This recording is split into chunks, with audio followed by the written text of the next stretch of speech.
Assalamualaikum warahmatullahi wabarakatuh.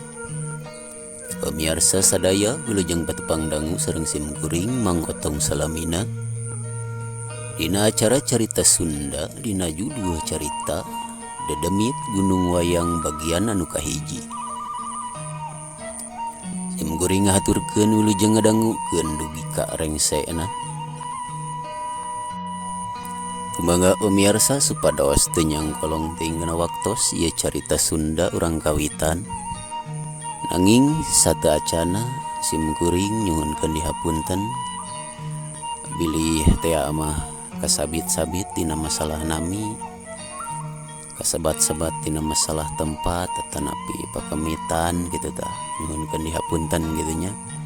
Da ieu mah ngan saukur carita teu aya sangkut pautna sareng kahirupan pribadi masing-masing gitu tah.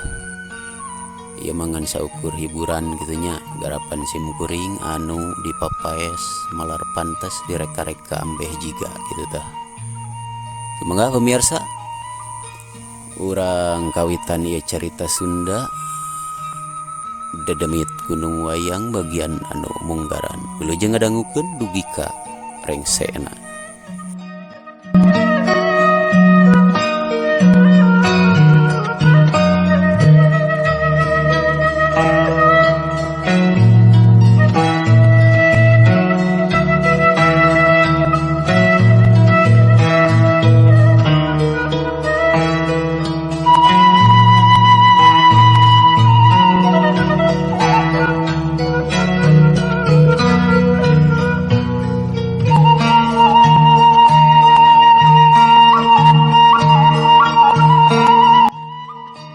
Langit alum semu anu kundung, mata poe kawas nu era nembongan.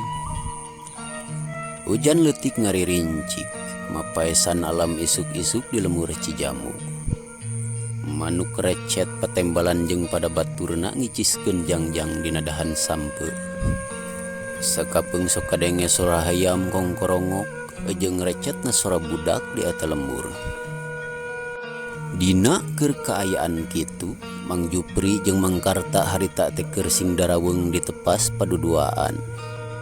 Duanana ngobrol ngaler ngidul anteng pisan ari digigireunana beuleum sampe jeung cai kopi pait. Pok harita Mang Jupri nyarita, "Lain Mang, urang mah ieu hirup tiba bareto nepi ka ayeuna teh ngan ripuh jeung ripuh we. Kula mah pangabingung. Cekolot teh mah netek semplek mincak semplak. Itu salah kieu lain be, mending secara ruwet kieu lah," ceuk Mang Jupri harita. Pok Mang Karta nembalan, "Ari dekeun amang mah ulah sok loba teuing ngawangkongkeun pangabingung lah. Anu penting mah Jup urang hirup cager bisa keneh usaha. Da ari masalah pangabutuh mah sararea oge boga Jup." Tapi Mang kitu teh mah ngan uing mah aduh ya teh dina taun-taun ayeuna mah aduh hirup teh asa komaloweng, asa kuripuh, ari pangabutuh loba, aduh pakulian eueuh. Rieur maneh teh mangkana hulu. Rek kumaha atuh Jup ayeuna maneh teh sok ngomong ka Amang. Ain kieu Mang lah ayeuna mah. Kumaha Jup? Orang malikan di wangkongan anu minggu kamari orang kungsi ngawangkong nih. Kumaha tah? Pan di Gunung Wayang teh cenah cek beja ye. Cek beja didinya teh aya barang. Aya barang? Nah barang naon maknya di leuweung aya barang atuh Jup? Dengekeun heula tuh. Cek matur eta cek beja tinu beunang dipercaya eta di Gunung Wayang teh aya emas. Malahan masalah segel lisung eta teh emas batangan. Ulah cari Mang. Aduh, hari maneh.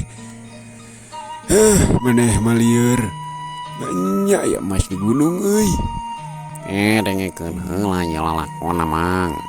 Ieu beja teh tino beunang dipercaya mang. Jangan lain ti saurang ya teh, ti sababaraha orang mang ya teh. Orang mayakin eta emas waduh.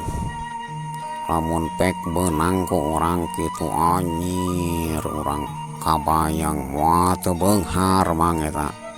Teu boga duit urang teh poces seutik mah. Jual ke toko emas kabayang mang. Aduh, Jup maneh mah. Aduh, kulieur ieu. Ayeuna rek kumaha atuh? Lamun nya teh mah di eta gunung teh aya emas, rek kumaha kumaneh rek dicokot. Reg Mangkarta nuna caritaanana. Tap kena cai kopi pahit raguat diinum. Tap deui kena udud empio. Suti sunut dikenyot serembung haseupna mulak ka luhur. Mangkarta nuluykeun caritaanana. Lamun rek dicokot kudu kumaha carana pan Jup? Da eta teh barang gaib atuh dina nyana oge. Sok kumaha tah? Are masalah eta mah gampang mang. Aya nama nu penting kasanggupan amang kira-kira nada itu teu nganteur urang. Kaditu ka Gunung Wayang, urang tenang da urang ge kokolot euy. Samemeh ini teh urang bebeja heula. Pokona mah inti nama urang tapak di ditu sugan we eta emas teh kapimilik ke urang. Cek Jupri nyaritana daria keranan. Mangkarta ungut-ungutan ngebandungan. Teu kungsi dilapok Mangkarta nembalan. Ari amang mah siap wae Jup, anu penting mah peralatanana komplit. Da ari neangkeun barang kitu mah kumaha deui tatapak kudu Komplit eta teh peralatanana udud kudu mawa loba, kada loba reungit atuh. Nah, gampang mang anu karitu mah urang bisa nganyuk heula deh ya mah kena ududeun wae atuh lompatan teh. Atuh, maneh teh piraku urang di ditu cimuul eta Pak. Ri udud henteu. Ada bari nagit napa ulah bari odod mang. Atau meureun moal dibikeun emas nagit napa bari odod mah. Paribasana ieu mah yeuh. Ada beres tapak teh kudu udud bikeun urang. Dah kumaha maneh sanggup teu nyiapkeun alat-alatna? Orang mentang ngomong oge geus kacida sanggupna mang. Masalah eta mah tenang. Pokona amang tarima beres. Peralatan itu iya nah orang nu nyiapkeun. Pokona orang ini doaan kan itu ari amang siap nganteur mah. Lah hari kitu malah siap lah amang nganteur. Iraha tuh waktuna yeuh. Wing teh geus nanyakeun mang. Waktu anu pantes teh isukan malam Jumat Kliwon euy. Isukan? Heeh. Pokona mang jam 7 penting. Orang disamper. Kade ulah poho. Lah hari kitu mah siap lah ditungguan di dieu samper we ka dieu bawa peralatan anak anu komplit urang ini tadi urang tapak. Anu aja mang hari kitu mah. Bener kudu kitu mang kudu ngadukung ari babaturan boga pamaksudan teh. Siap dua nana jempling. Sanggeus paheut tina pamaksudanana. Jupri harita pamitan ke Mangkarta rek balik ke imahna. Ari Mangkarta matap kena pacul tuluy indit ka sawah. Kasugri palawargi urang jojoring kasana bae ieu carita. Teu kacaturkeun lila alam ti beurang kiwari urang caritakeun geus peuting we.